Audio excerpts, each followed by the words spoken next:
Hello friends, ഇന്ന് നമ്മൾ ഉണ്ടാക്കാൻ പോകുന്നത് മാന്തൾ മീൻ മുളകിട്ടതാണ്. നമുക്ക് ചട്ടി അടുപ്പത്ത് വെച്ച് അത് ചൂടാവുമ്പോൾ വെളിച്ചെണ്ണ ഒഴിച്ചു കൊടുക്കാം. വെളിച്ചെണ്ണ ചൂടായ കടുക് പൊട്ടി തുടങ്ങുമ്പോൾ നമുക്ക് ഉലുവ ഇട്ട് കൊടുക്കാം.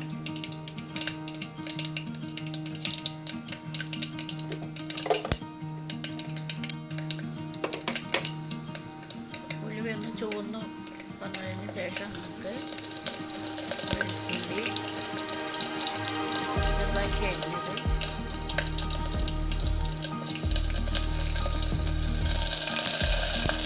ഇഞ്ചി ചെറുതായിട്ട് അരിഞ്ഞത്,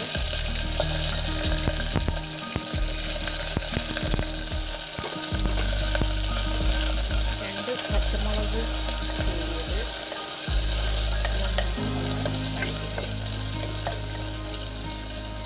അതൊന്ന് വഴറ്റി വെളുത്തുള്ളിയുടെ ഒരു പച്ച മണം പോയതിന് ശേഷം നമുക്ക് കുറച്ച് വലിയ സവാളയുടെ പകുതി ചെറുതാക്കി വെച്ചതും ഒരു 5-6 അരി ചെറിയ ഉള്ളിയും കൂടി അരിഞ്ഞതും കൂടിയിട്ട് നന്നായിട്ടൊന്ന് വഴറ്റി കൊടുക്കാം. ആവശ്യത്തിന് ഉപ്പ് ഇട്ട് കൊടുക്കാം. ഉപ്പിട്ട് പെട്ടെന്നൊന്ന് വഴന്ന് കിട്ടും.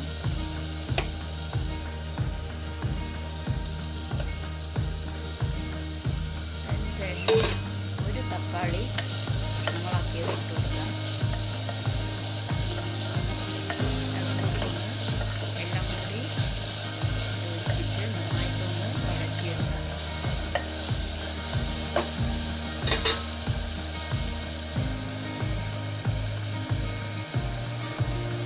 അതിനുശേഷം നമുക്ക് മഞ്ഞൾപ്പൊടി, മുളക് പൊടി, കാശ്മീരി 1/4 ടീസ്പൂൺ മഞ്ഞൾപ്പൊടി, ഒരു 2.5 ടീസ്പൂണോളം മുളക് പൊടി, 2 ടീസ്പൂൺ കാശ്മീരി മുളക് പൊടി എല്ലാം കൂടി ഇട്ട് ആ വെളിച്ചെണ്ണയിൽ ആ മുളക് പൊടി ഒക്കെ ഒന്ന് മൂപ്പിച്ചെടുക്കണം.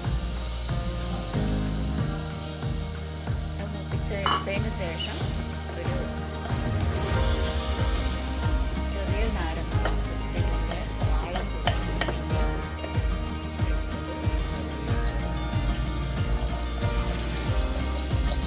എല്ലാം കൂടി നന്നായി ഇളക്കിയതിന് ശേഷം ആവശ്യത്തിനുള്ള വെള്ളം ഒഴിച്ചു കൊടുക്കുക. ഇനി ഇത് നന്നായി തിളച്ച് കുറുകി വന്നതിന് ശേഷം ഈ മീൻ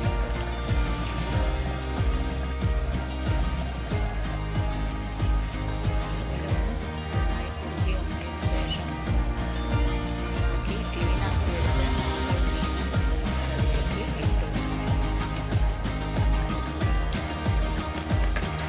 1/4 കിലോ ചെറിയ മാന്തൾ ടേസ്റ്റാണ്. എല്ലാവരും ഇതുപോലെ ചെയ്തു നോക്കുക. കപ്പയുടെ കൂടെയും ചോറിൻ്റെ കൂടെയും ഒക്കെ കഴിക്കാൻ നല്ല സ്വാദുള്ളൊരു കറിയാണ്. ഒന്ന് തിളച്ച് വന്നതിന് ശേഷം 2 കറിവേപ്പിലയും കൂടി മുകളിലിട്ട് പച്ച വെളിച്ചെണ്ണയും കൂടി ഒഴിച്ചാൽ നമ്മുടെ മീൻ മുളകിട്ടത് റെഡിയായി. ഇനി നമുക്കതിൽ ഉപ്പ് ആവശ്യമുണ്ടെങ്കിൽ അപ്പോൾ നോക്കിയിട്ട് ഒന്ന് ഇട്ട് കൊടുക്കാം. അങ്ങനെ നല്ല സ്വാദിഷ്ടമായ മീൻ